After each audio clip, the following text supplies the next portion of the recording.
Olá, quarto ano, tudo bem com vocês? Eu sou a professora Ellen, sejam bem-vindos a mais uma aula. Hoje nós vamos aprender um pouco de ciências e o nosso assunto principal serão os seres decompositores.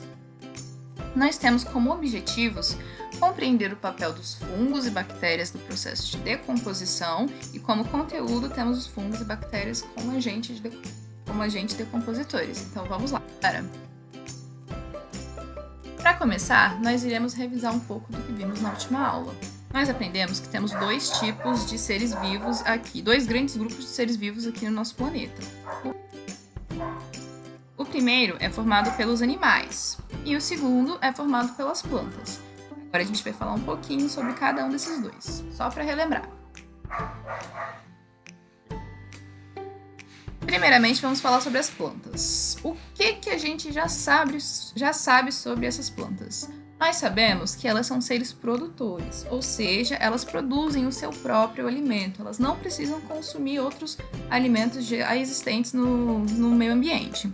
E também sabemos que elas fazem uma fotossíntese. O que é essa fotossíntese? Vocês lembram?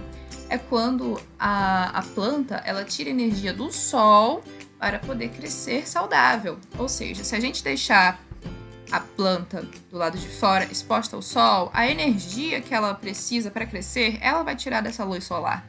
Então, podemos dizer que a luz do sol é o alimento das plantas, porque é essa luz que dá energia para elas poderem crescer. Agora vamos ver sobre os animais. O que a gente já sabe? Nós sabemos que eles são seres consumidores, ou seja, eles se alimentam de coisas que já existem. E esses seres consumidores são divididos em três grandes grupos. O primeiro são os herbívoros, que são os animais que se alimentam de plantas.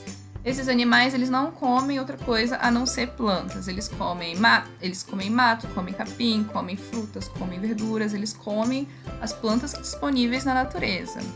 Depois dos herbívoros, nós temos os animais carnívoros, que são os animais que se alimentam de carne.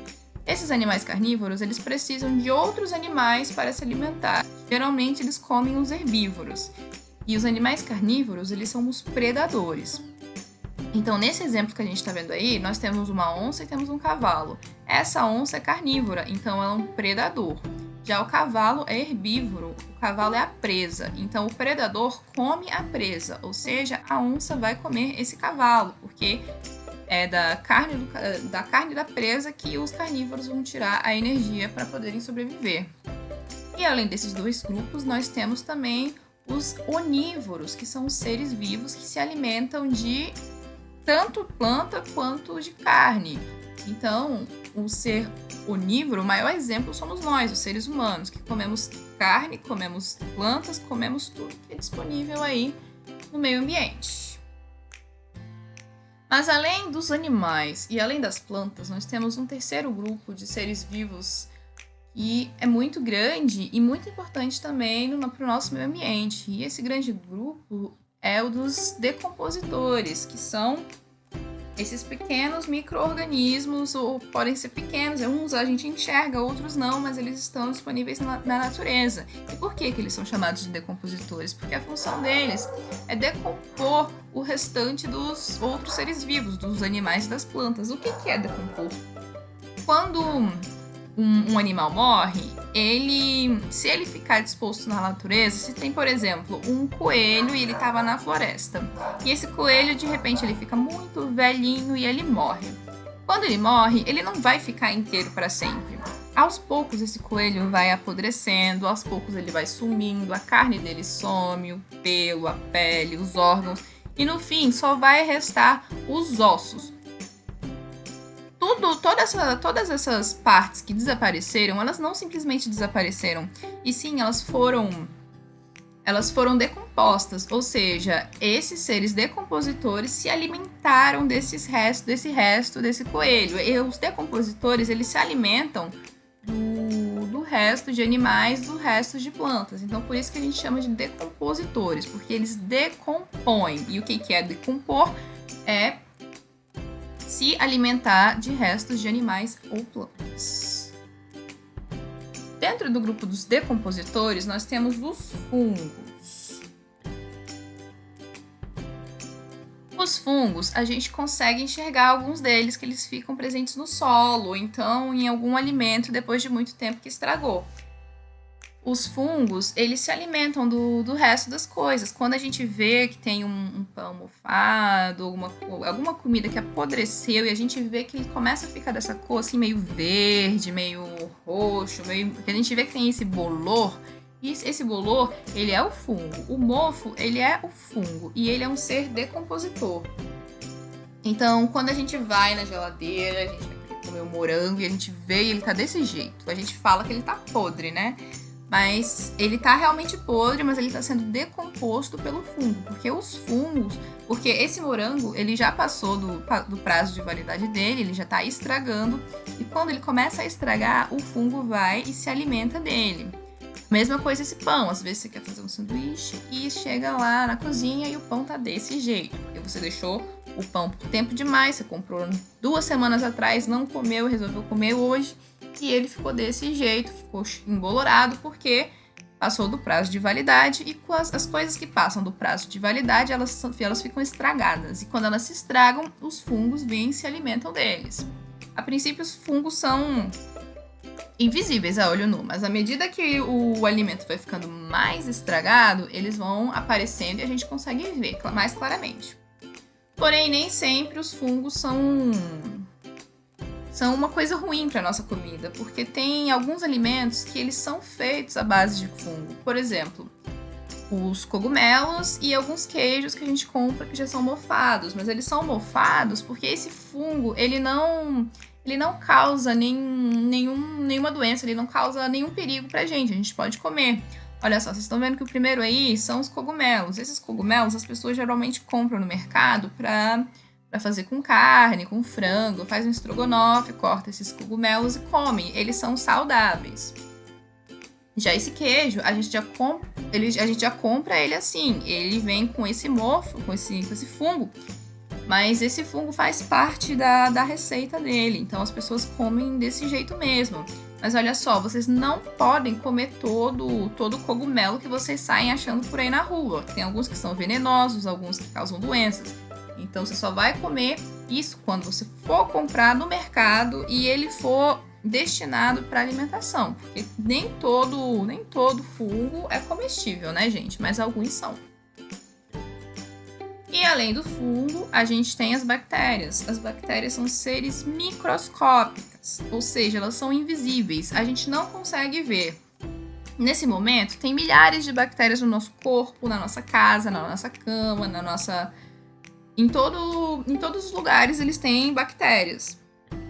Elas são invisíveis, a gente não enxerga. Para a gente conseguir ver a bactéria, a gente precisa usar esse aparelho que está bem aí no meio, que se chama microscópio. A gente coloca os nossos olhos ali naquelas 2 lentes, aí a gente consegue enxergar com precisão a bactéria da maneira que ela está aí nessa foto. Essa foto ela mostra como é que são essas bactérias. A gente não consegue enxergar, mas se a gente colocar no microscópio, a gente enxerga. E a gente precisa evitar o contato com as bactérias, porque algumas delas causam muitas doenças. Ou seja, a gente não pode ficar muito exposto a bactérias. Então, o que a gente tem que fazer para evitar pegar essas bactérias? A gente precisa sempre estar lavando nossas mãos, porque as bactérias, algumas delas são muito nocivas. Elas causam doenças, elas podem causar até a morte da pessoa. Então, a gente precisa sempre estar tomando cuidado para não ingerir nenhuma bactéria e nem ficar doente por conta dela. Mas também nem todas as bactérias são ruins. Tem bactérias boas, bactérias que ajudam as pessoas. Por exemplo, quando a gente come alguma coisa, a gente vai fazer o nosso processo de digestão, as bactérias elas auxiliam a digerir o alimento que comemos. Então, nem todas as bactérias são ruins, algumas são boas. Mas a gente precisa ter cuidado também, porque a gente não vai saber qual é boa e qual é ruim, né? Então, vamos estar sempre lavando as mãos, porque lavar as mãos não evita somente o contato com bactérias, mas com vírus também. Vocês sabem que está tendo agora o coronavírus. E a gente precisa estar sempre lavando as mãos, passando álcool em gel para a gente não se contaminar. Então, do mesmo jeito que a gente se protege das bactérias, a gente está se protegendo do coronavírus. Agora a gente vai fazer uma pequena cadeia alimentar. Vejam só. O Sol nasceu, ele estava lá lindo, jogando energia para todo o nosso planeta. E aí o que aconteceu? Primeiro nasceu a plantinha. A plantinha, ela teve contato com a luz solar, ela cresceu, ela conseguiu obter energia através da luz do Sol. E aí, depois que ela cresceu, veio e apareceu um pequeno coelho, que é um consumidor primário. O consumidor primário é o primeiro animal que vai lá comer a planta. A planta é o ser produtor. Pessoal, sempre, em todas as cadeias alimentares, ela sempre vai começar com os seres produtores, e os seres produtores são sempre as plantas. Então, quando você for fazer uma cadeia alimentar, o seu ser produtor tem que ser alguma planta. O consumidor primário é o primeiro animal que vai consumir a planta, ou seja, o consumidor primário, ele precisa ser um herbívoro, porque ele precisa ser um animal que vai comer as plantinhas. Então, o nosso consumidor primário foi o coelho. Então, a planta tirou energia do sol e veio o coelho e comeu a planta. Então, nós tivemos o nosso produtor e o nosso consumidor primário. Depois que o coelho comeu a plantinha, ele foi passear na floresta e ele se encontrou com uma raposa. A raposa é o consumidor secundário e essa raposa estava com muita fome. E o que ela fez? Ela foi lá e comeu o coelho, porque a raposa é um animal carnívoro. E os animais carnívoros se alimentam dos animais herbívoros. Então, o coelho virou alimento da raposa, que foi o seu consumidor secundário. Por que ele foi consumidor secundário? Porque ele foi o segundo animal da nossa cadeia alimentar. O primeiro animal foi o coelho. Vocês estão vendo? Primário, primeiro. O secundário, secundário, segundo. Então, o consumidor secundário foi a raposa que comeu o coelho. E depois que o coelho foi comido pela raposa, a raposa viveu, ficou velhinha e ela, de repente, faleceu. Porque é isso que acontece com todos os seres vivos. Eles nascem, crescem, reproduzem e morrem. Então, a raposa, ela morreu. E o que aconteceu? Vieram os seres decompositores. E o que os seres decompositores fizeram? Eles decomporam o corpo da raposa. Os fungos e as bactérias se alimentaram da pele, da carne, dos ossos, de tudo. Sobrou apenas os ossos, porque os ossos não servem de alimento para ser vivo nenhum.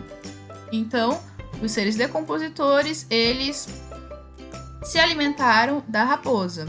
Então, a gente teve o ser produtor, que foi a planta, o ser primário, que foi o coelho, o consumidor secundário, que foi a raposa, e por último temos o decompositor. Pessoal, o decompositor é sempre o último, nunca que ele vai ser o primário nem o secundário. Sempre que você for montar a cadeia alimentar, o primeiro, o produtor, é a planta e o decompositor são os fungos e bactérias. É assim que funciona, tá bom?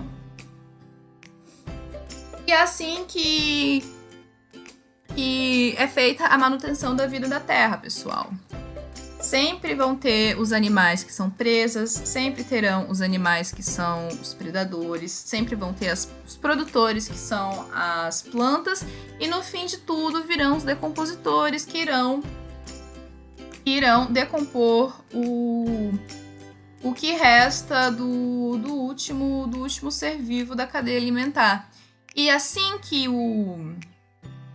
o ser decompositor, que é o fungo, a bactéria, se alimenta do resto do animal, ele está devolvendo os nutrientes desse animal para a terra. Ou seja, quando o fungo vai e come e se alimenta do resto desse urso, ele vai estar devolvendo todos os nutrientes desse urso para a terra.